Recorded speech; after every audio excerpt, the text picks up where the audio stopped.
Buenos días, alumnos de segundo medio. En química vamos a ver la clase de hoy, las reacciones que ocurren en disolución. El objetivo de esta clase es reconocer los fundamentos de tres reacciones que ocurren precisamente en disolución. Hasta ahora, jóvenes, hemos estado estudiando una serie de características de las disoluciones. Partimos con el reconocer lo que es un soluto, un disolvente. Después estudiamos los parámetros que afectan las disoluciones, como la temperatura, la presión, la cantidad de soluto. Después de eso estuvimos aprendiendo a determinar cantidades de soluto que un determinado disolvente podía diluir. La clase de hoy nos vamos a concentrar en algunas reacciones que ocurren en disoluciones. Vamos a partir con la reacción de precipitación.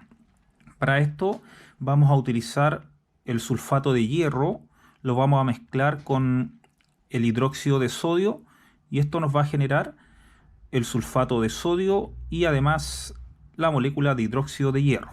Lo vamos a comprender con una actividad experimental. Veamos. Tenemos aquí en nuestro vasito una disolución, precisamente de sulfato de hierro.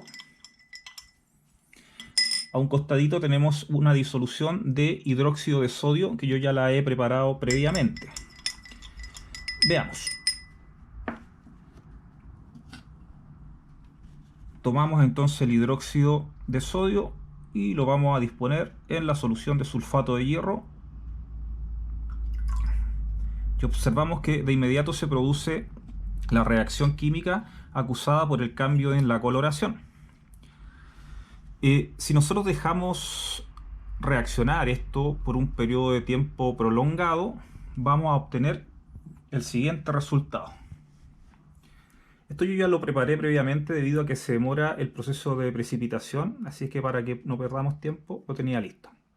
Notamos que en la columna se observa una disolución mucho más clara y al final tenemos un precipitado, de ahí el nombre de esta reacción, precipitación. Se produce una especie química que no se puede disolver en agua y que además, como es más pesada, se va al fondo, que es lo que observamos nosotros aquí en el fondo de este matraz.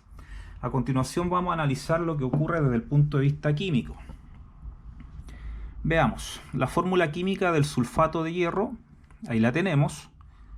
La fórmula química del hidróxido de sodio, ahí la tenemos. Cuando reaccionan entre sí, producen la molécula de sulfato de sodio más el hidróxido de hierro.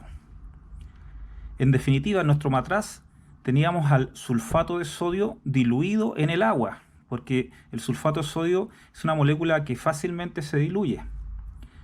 En cambio, la molécula de hidróxido de hierro no puede ser diluida en el agua, es por eso que se fue al fondo como un precipitado. De ahí el nombre de esta reacción en disolución, precipitación. Vamos a ver un segundo ejemplo de reacción en disolución que recibe de nombre oxidorreducción. Veamos, vamos a utilizar de ejemplo la oxidación de un clavo de hierro. El clavo, ¿cierto?, está formado por átomos de hierro. Si nosotros lo dejamos en el aire, notamos que en el aire hay distintos tipos de gases, entre ellos el oxígeno. El átomo de hierro se caracteriza porque cede dos electrones, es un metal, tiene la capacidad de ceder dos electrones en este caso, y esos electrones van a ser, ¿cierto?, cedidos hacia el átomo de oxígeno que está en el aire. Cuando un átomo recibe electrones, se dice que se reduce. Todo átomo capaz de recibir electrones se reduce. Ese es el concepto químico que se utiliza.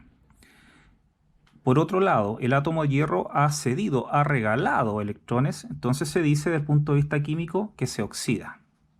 Repito, todo átomo que cede electrones se oxida y aquel que lo recibe se dice que se reduce. Esto lo podemos evidenciar porque finalmente el clavito, ¿cierto?, lo observamos oxidado, el hierro oxidado. Desde el punto de vista químico, teníamos que el hierro más el oxígeno que está presente en el aire van a producir el óxido del hierro, el óxido del clavito. Escrito esto con las fórmulas químicas correspondientes, tenemos que 2 moles de hierro más 1 mol de oxígeno produce 2 moles de óxido de hierro.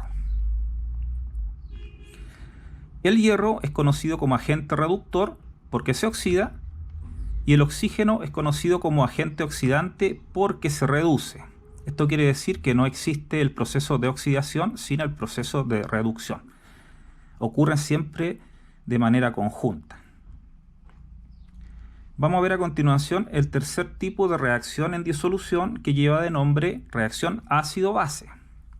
Chicos, las reacciones ácido-base están más presentes en nuestro vocabulario, en la vida cotidiana, de lo que creemos. Por ejemplo, cuando uno dice o habla del jugo de limón, uno dice que el jugo de limón es ácido, ¿no? Entonces está aplicando este concepto de acidez.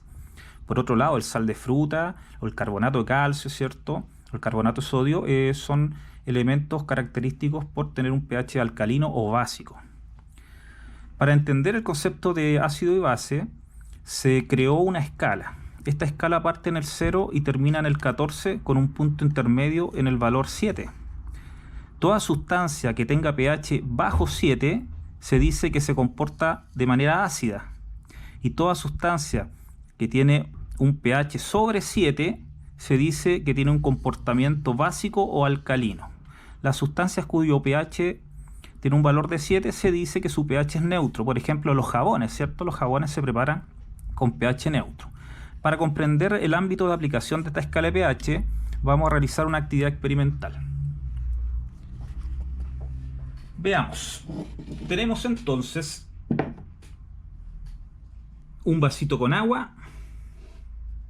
Vamos a utilizar además el hidróxido de sodio y tenemos un indicador y además vinagre. Además contamos con un medidor de pH digital. Este medidor nos va a indicar cuál es el comportamiento del agua en su pH a medida que le vamos a ir agregando vinagre y también el hidróxido. Analicémoslo. Vamos a partir originalmente con la solución de agua sin nada más. Vemos que en la pantalla el pH del agüita empieza a subir de a poco. Recuerde que la escala es de 0 a 14, ¿no es así? Valores bajo 7 es pH ácido, valores sobre 7 pH básico o alcalino. Esta agüita entonces tiene pH 6,77 y va subiendo de a poco. pH 7 y empieza a subir. Podemos concluir que el agua, en este caso es agüita de bidón, tiene un pH sobre 7, así que tiende a tener un pH entre neutro a pH básico o alcalino. Veamos a continuación lo que ocurre con esta misma muestra de agua, pero le vamos a poner un poquito de vinagre.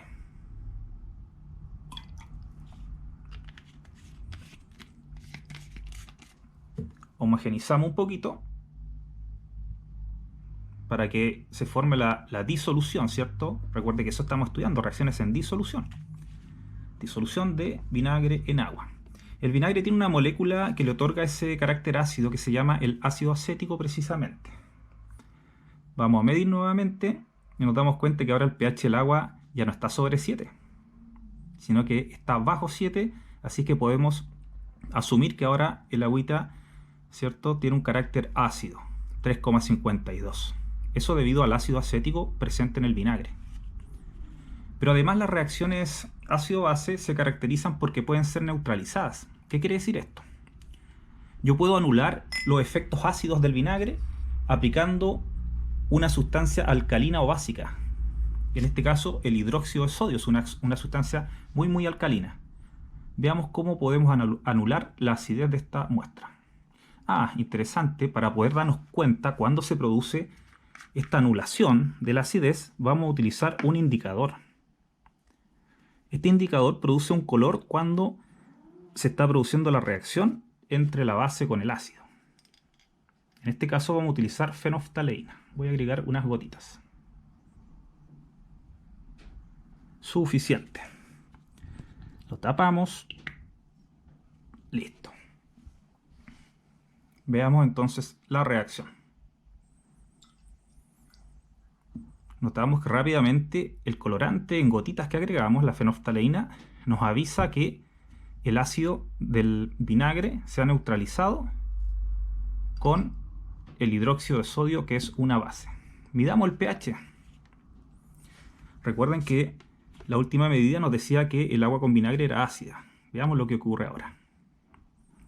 Rápidamente nos damos cuenta que su pH de ácido pasó ahora a un pH muy pero muy alcalino, muy básico, según la escala que analizábamos en la presentación. Se ha neutralizado todo el ácido con la base. Muy bien, chicos, a continuación vamos a analizar desde el punto de vista químico qué es lo que hemos estado observando en esta actividad. Veamos. Teníamos ácido acético presente en el vinagre. Ahí está su fórmula química. Este ácido, cuando se puso en contacto con el agua, liberó un hidrógeno. De esta manera decíamos que, y logramos medir, ¿cierto?, que el pH era ácido debido al hidrógeno. Chicos, toda molécula que tenga la capacidad de liberar hidrógenos siempre va a producir pH ácido. Después de eso le agregamos hidróxido de sodio, que era la base. Ahí está su fórmula química. El hidróxido de sodio, cuando entra en contacto con el vinagre y el agua, libera hidroxilos.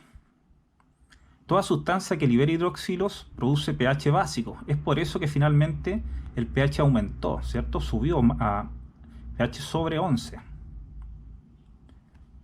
Estas dos moléculas finalmente van a reaccionar entre sí, produciendo el acetato de sodio, y el hidrógeno liberado con el hidroxilo también reaccionan, se atraen eléctricamente porque tienen cargas opuestas, y forman una molécula de agua, que es precisamente lo que observamos en nuestra demostración experimental. Les voy a entregar una actividad, chicos, para que la puedan desarrollar. Dice así: investigue otros ejemplos de reacciones en disolución para los 3 casos estudiados y cuáles son sus aplicaciones.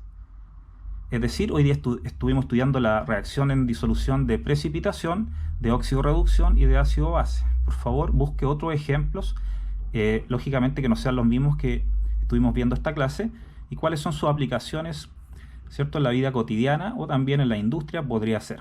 Chicos, me mandan la actividad a la dirección de correo que hemos trabajado las últimas clases. Cualquier consulta que puedan tener, por favor la hacen llegar a la misma dirección. Que estén muy bien, chicos, cuídense.